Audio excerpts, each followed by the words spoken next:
Welcome to another episode of Show and Tell Book Nook. I'm Chantel, And I'm Amber. and today we're going to be covering all of our favorite reads from 2023. It was really fun to look back at the beginning of the year and think about the books that honestly I still have been thinking about all year long. We both read a lot of books this year, like over 150.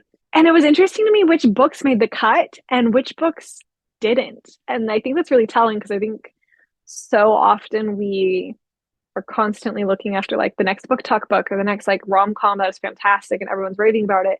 But in the end, did we really pick it as one of our favorite books of the entire year? No, it ended up being just meh or fine, but not like outstandingly memorable. So, should we start off with the ones that we both loved? This one was super top of my list. It started off the year strong, and it's Thank You for Listening. That was one such a good read. We actually ended up, I believe, picking it for like a book club pick. I still think about it. And it made Julia Whalen one of my absolute favorite authors. I have read that book 3 times so far this year. I loved it that much. Next, we've got Practice Makes Perfect by Sarah Adams. Hallmark in a nutshell. Yeah, like such a hug in the form of a book. Okay, One of Us is Lying is outside of our normal genres. We were just super impressed with the storytelling across all 3 books. We've talked about it a lot. So if you've seen any of our other videos, we've definitely raved about it, especially because it's a completed series. So we highly recommend it. I was so happy about this book being the success it was. True Love Experiment, which is the sequel to The Soulmate Equation by Christina Lauren. I had such high hopes for this book and I was very nervous going into it, but it was a total hit. Like, I loved it. Don't you agree? I totally agree. I was actually nervous to start this book because Fizzy as a character was a lot, but to see her character arc throughout this novel and her progression was really satisfying. Again, if you want to learn more, we did an entire YouTube video about it.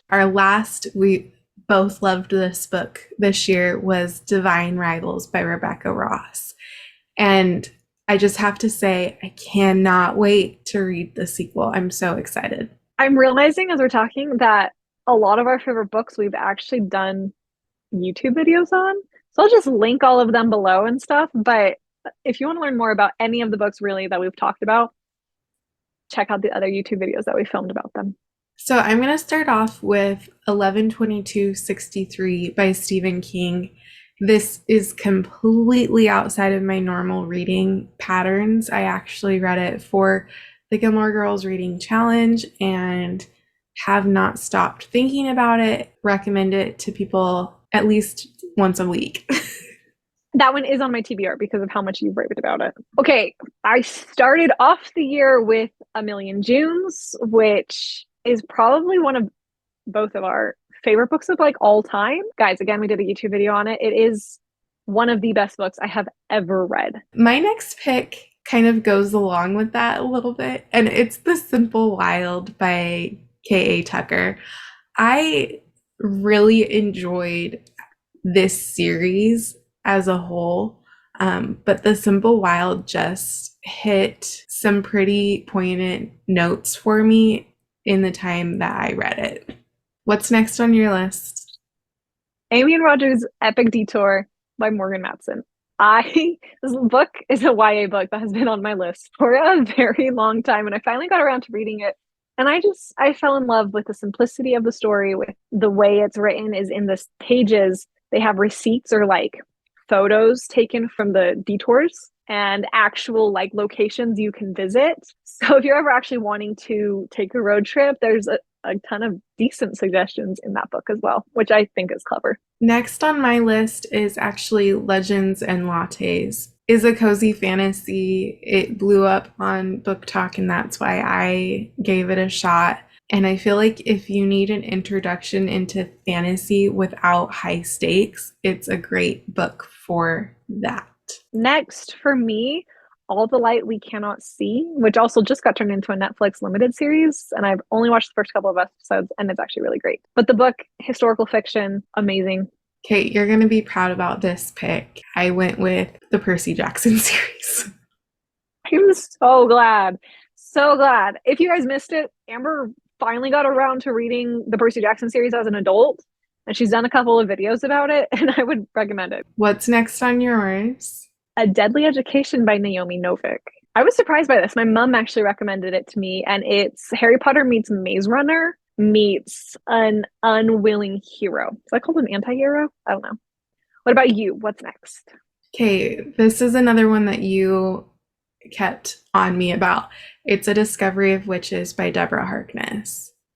I really enjoyed the All Souls trilogy, and will admit I've only watched the first season of the adaptation so far, but great dark academia, paranormal fantasy with history tied in. It just really well done in my opinion. Great fall read.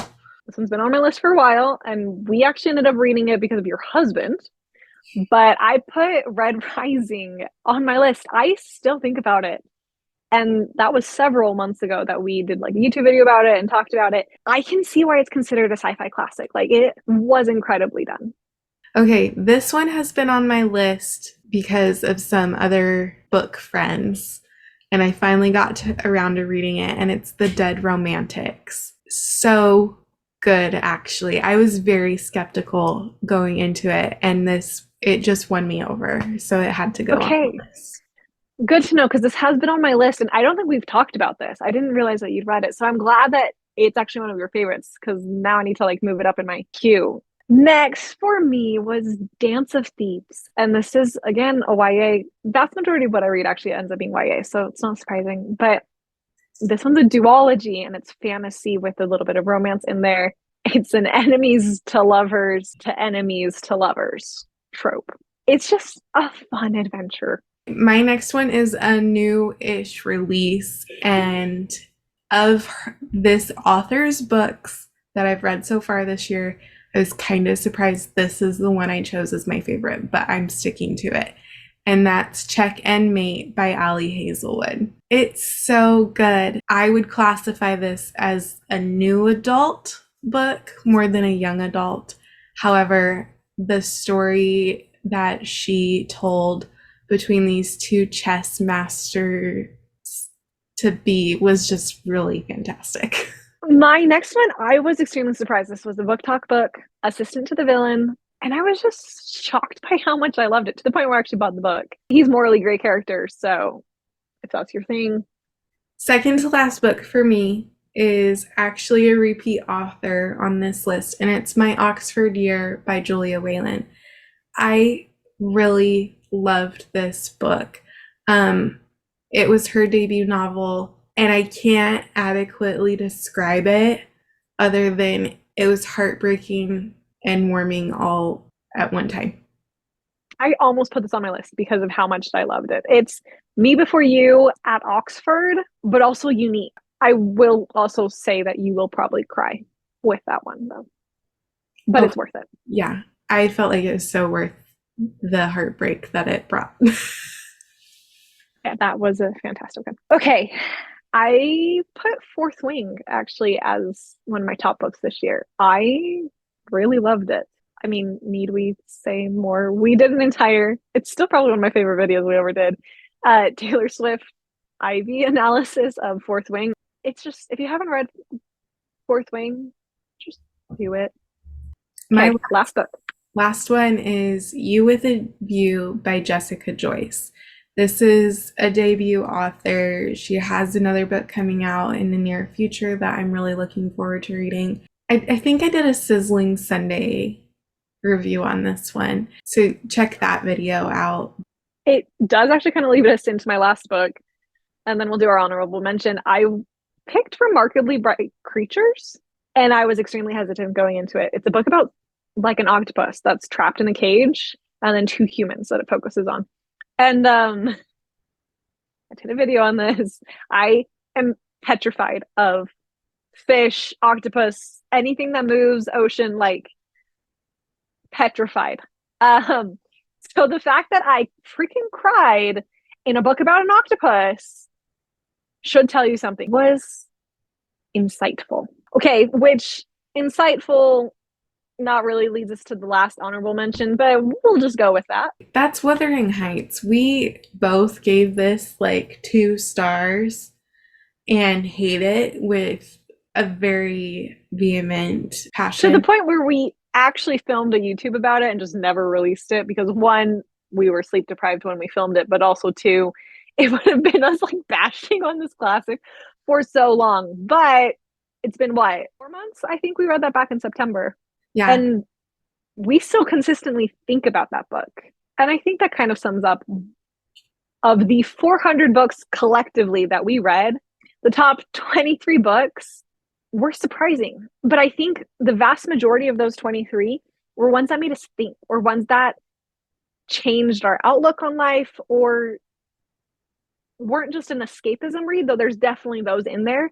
But they were books that caused us to feel something, which I think is the whole point of what literature is supposed to do, is it's supposed to cause you to reflect or think or feel, because that's what reading is. That's the opportunity that it allows us. Thanks for joining us on another video. Let us know what your guys' favorite books that you read this year were, or if any of the books that we highlighted are on your list.